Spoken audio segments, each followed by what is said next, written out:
We're going to move on, however, from the Big Ten over to the East and the ACC, where we got a big matchup. We've got Clemson at number 3 going up against Florida State at 12. And this, we kind of might have expected this to be a bigger game during the offseason. Florida State, though, 2 early losses, a big one to Louisville. They've kind of fallen out of how high they were in the rankings to start the season. But this, to me, Brandon, is a game for Clemson that I'm a little worried about, or I would be worried if I was a Clemson Tiger fan. You're worried? I am. I mean, I look at the last game they had against NC State, and I look at that and I go, man, if NC State, a team like that, could come into our house and play us that close. And I know Dabo Swinney, before that game, was talking about how, we got to respect this defensive front. This is a good team that we're playing. We can't overlook them. Let's be honest. That's what a coach is supposed to say. But this NC State team came in, and I thought for a while they were going to be able to upset Clemson. I was kind of hoping that they'd be able to upset Clemson, give the Louisville Cardinals a little bit of life back behind them to possibly get into that ACC title game. This is a totally different game now. They've had the week off, but you're going into Tallahassee to play a Florida State team where, let's be honest, at 2 losses, your college football playoff chances are shot. And I know Jimbo Fisher, after they lost that second game on their season to North Carolina, was like, I'm not going to talk about the season being over because we still got a lot to play for. If he can get can rally around his boys, this is a game where he could say, hey, guys, this is that something I was saying that we got left to play for. I think that your comments are, well taken, and I think that it makes sense. But you're going to disagree. But I think that Clemson shouldn't. I shouldn't say that they shouldn't be too worried. The stat that sticks out to me: points allowed per game. The Clemson Tigers defense is very good, only allowing 15.3 points per game. Mm-hmm. On the flip side, Florida State and the Seminoles, points allowed per game, 28.9. Almost 30 points allowed per game. They're only scoring 34.9 points per game on average. That's awful. That's awful. They cannot allow a team to score that much. And yes, people may say, well, Brandon, that's a little skewed because they gave up 63 points to Louisville. Well, they gave up 34 to Ole Miss. They gave up 35 to USF. They gave up 37 to North Carolina. They gave up 19 to Miami. They only gave up 6 to Wake Forest. Look at some of those scores. 35 points, 37 points, 19 points, 34 points. They're giving up a lot of points. Their defense has been really bad this season. That's been the reason why they have 2 losses on the season. They have no defense. They can score points with 45, 52, 20 wasn't all that great, 55, 35, 20, and 17. They can score points. It's there. The defense has not been. The defense has not been able to help to carry or lift up this team. Florida State, I thought, was going to be a whole lot better. Offensively, I think they've been very good. Well, we thought Dalvin Cook was going to be a Heisman candidate, too. Well, I think we both thought that Dalvin Cook was going to be better than what he's been this season. Again, some people would say that Dalvin Cook's been okay, but he only has 900 yards and 7 touchdowns. When you say only,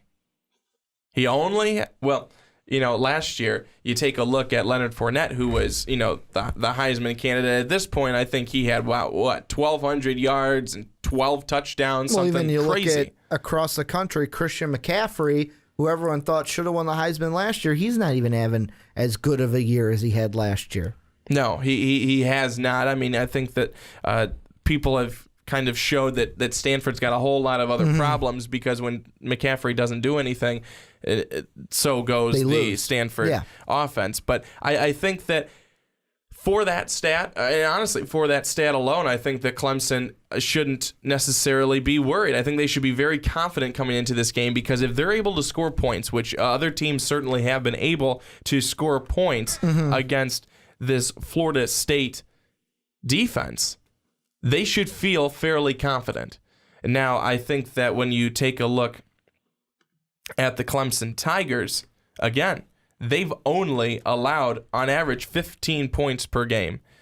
That's very good. That's very impressive. And if they're able to hold down the Florida State offense, which, a couple of teams have been able to in those 2 losses, well, the second loss, the one to North Carolina, they didn't really hold them down. That was kind of a fluke win, I'll say it. That was the long kick. Yeah, and that was the 50-some. That was the 50-some yarder. But only 20 points that Louisville held them down to. Honestly, in this one, I want to say that Florida State will win, but I think it's going to go Clemson. The one thing that I think is in Florida State's favor in this one, and it's going to really help, is where the game's being played. It's being played in Tallahassee. I look at the games that Clemson has been on the road this season. 19-13, a close win over the Auburn Tigers. Then you have a 26-7, a closer than we would have thought for a team in Georgia Tech who's not really that good. They should have beat them by more. At Boston College, we see, okay, cool. You play an opponent that you're supposed to hammer, and you lay the hammer, and you win like you're supposed to. Because let's be honest, Boston College ain't that good of a football team. But I look back to the Auburn game on the road, and I'm going to look at that Georgia Tech game. I know they won 26-7, but that probably should have been a bigger win, because Georgia Tech, let's be honest, is not a very good football team. I think Florida State has the power in this one to, I'm going to say, play with emotion, but it's one of those things where it's like we've got nothing to lose. B, we need to defend our home field. And C, what kind of a coming out party, I'm going to say it, coming out party, could this be for Francois? A guy earlier in the season, when they beat Ole Miss, it's like, oh, he's going to be similar to Jameis Winston. And then going into Louisville, we're like, oh, this is going to be a good game. Like you said, I'm pretty much going to say they laid an egg with the score in that one, only scoring 20 points because they let Louisville score 63. However, when you do have Lamar Action Jackson, you look at that and go, okay, I can see how they scored 63. But then you let Southern Florida score 35, and like you said, you listed off all these totals. I don't know why I'm repeating them, but with this one, I think it's going to come down to Florida State needs to feed off of that home energy. And if I am Jimbo Fisher, the game plan I am going with is I am hoping to win that coin toss. And I know a lot of teams these days are like, I'm going to defer to the second half. I'm taking the kickoff. I'm taking the ball to start the game. Because if we can get our offense going early on in that game, and they can score and get the home field behind them, get that crowd energized from the start, that's going to make it harder on Clemson coming into Tallahassee this week. You got to use the home field to your advantage in this one. I think that the two keys, first for the Clemson Tigers, I think it's really try and bottle up Dalvin Cook, because we've seen Dalvin Cook when he's gone wild against teams. He has gone wild, and he has been very good. And again, 900 yards and 7 touchdowns on the season. It's been good, but it hasn't been as good as what we thought it was going to be for a Heisman candidate-esque season. And then I think for Florida State, it's don't allow Deshaun Watson to run. If you take that piece of his game away and force him to have to hang in the pocket and not be able to run and get out, I think that that's going to really frustrate him, and I think that will be a big help for Florida State and the Seminoles. I think that this is going to be a close game, though. It's going to be good. I am leaning toward, in this one, I don't know. At this point, I don't know who I'd take. If you said, Ricky, who's going to win this game? I mean, my gut reaction would be, oh, well, Florida State. But I'll be honest, that's because I'm on the Louisville bandwagon, and a loss for Clemson just means that Louisville is one more Clemson loss that could come to Pitt later in the season, could even come to Syracuse.